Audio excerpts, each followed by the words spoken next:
This lecture consists of 3 chapters. 1. Educational videos, what's that? 2. Smart and simple tools, tools that you already have. 3. 3 principles for design and production of educational videos. Educational videos, what's that? Anyone? It could be a lot of different things, of course. And here is just an example of different concepts you can use. You have documentary, talks and discussions, tutorials, VR and 360 video, interview, recorded classroom lectures, like this. I'm actually recording myself now with my smartphone. And I have my hands-free as a microphone here with the paperclip. Works pretty good. Lab instructions, screen capture and drawings, stop motion. And it could look like this.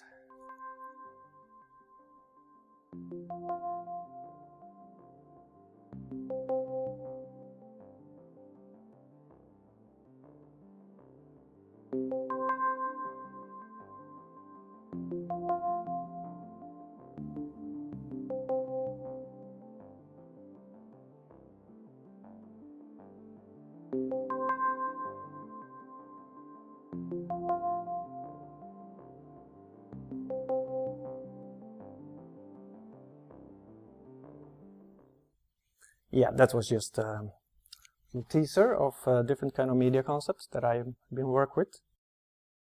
Let's move on to chapter number 2, this lecture. Smart and simple tools, tools that you already have.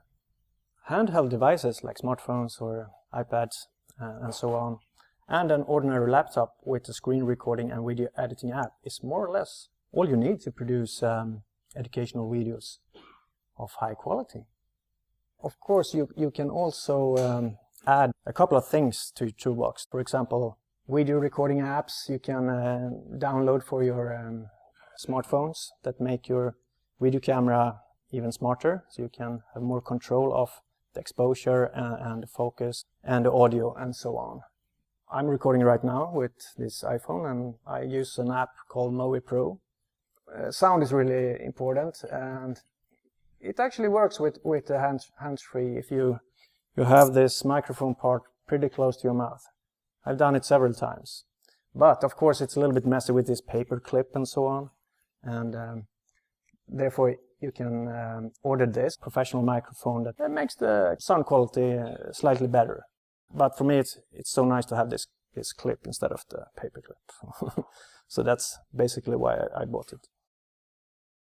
And streaming is really important, to have a decent streaming solution, and luckily we have that at KTH. We call it KTH Play in Kaltura. All of us have an account there, and I really encourage you to use that when you're uploading videos.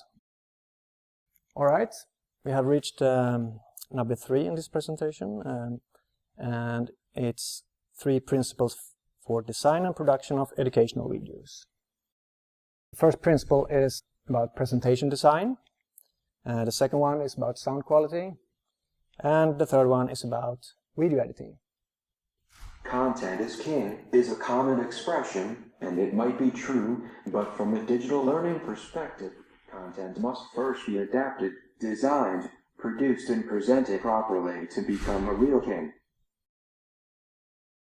One of the keys to digital quality in educational videos is to plan and design and adapt to what's suitable for a video format. For example, shorter and more personal PowerPoint presentations designed for 6 to 10 minutes video blocks, 69 slide layout, like standard for TV screens nowadays and smartphones and computer screens. More pictures, video clips and animations, and take advantage of those digital tools that is available out there. Principle number 2 is about sound quality. A video without decent sound quality is like reading a book with blurred text.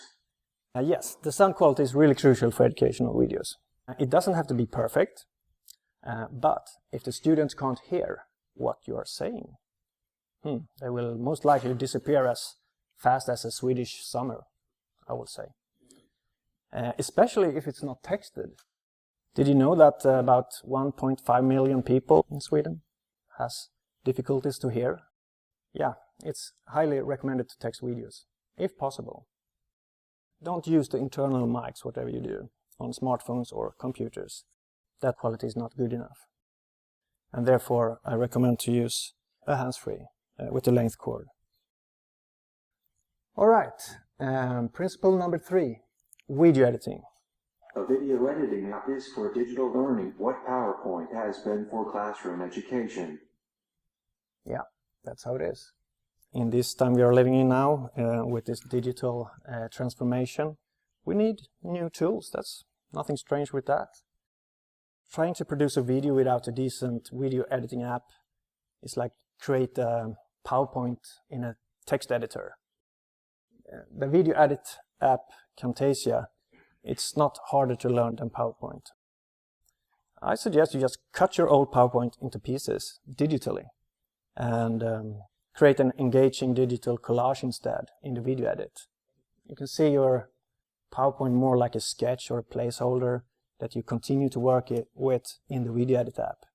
Yeah, I think you will need an app that allows great flexibility in changing and updating recorded content at any time. And one of the most important features in video edits is the ability to import and work with various kinds of media in several tracks or layers. You might realize that, oh, the text is wrong.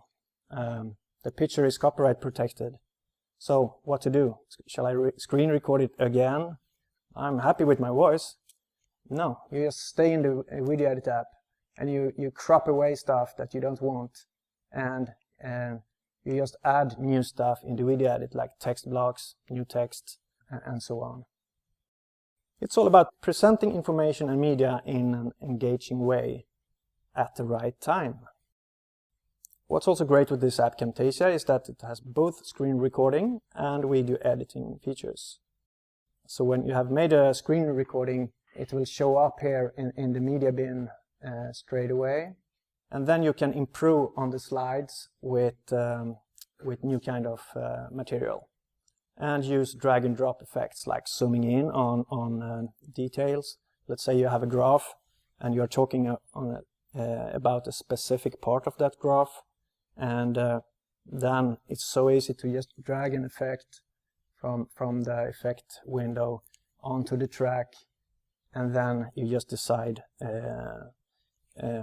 how much it will zoom in. That means that you can see your PowerPoint more like a sketch and a placeholder. So this is absolutely not only for eye candy. This is a pedagogical tool. So, do you think all this presentation design and video production will take some time from you? Of course it will. But it doesn't have to take more time than you usually spend on creating a PowerPoint for your ordinary classroom lectures.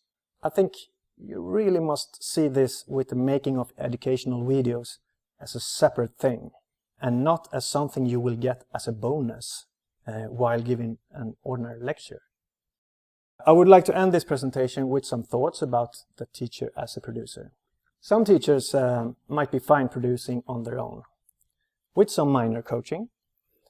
However, we also need to have a plan for those teachers that of different kind of reasons have difficulties to produce their own digital material.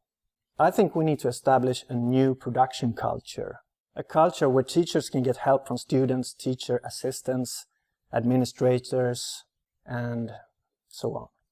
Why not call it DLT, Digital Learning Teams? Let's work together on this for sustainable digital learning of high quality. Thanks for listening.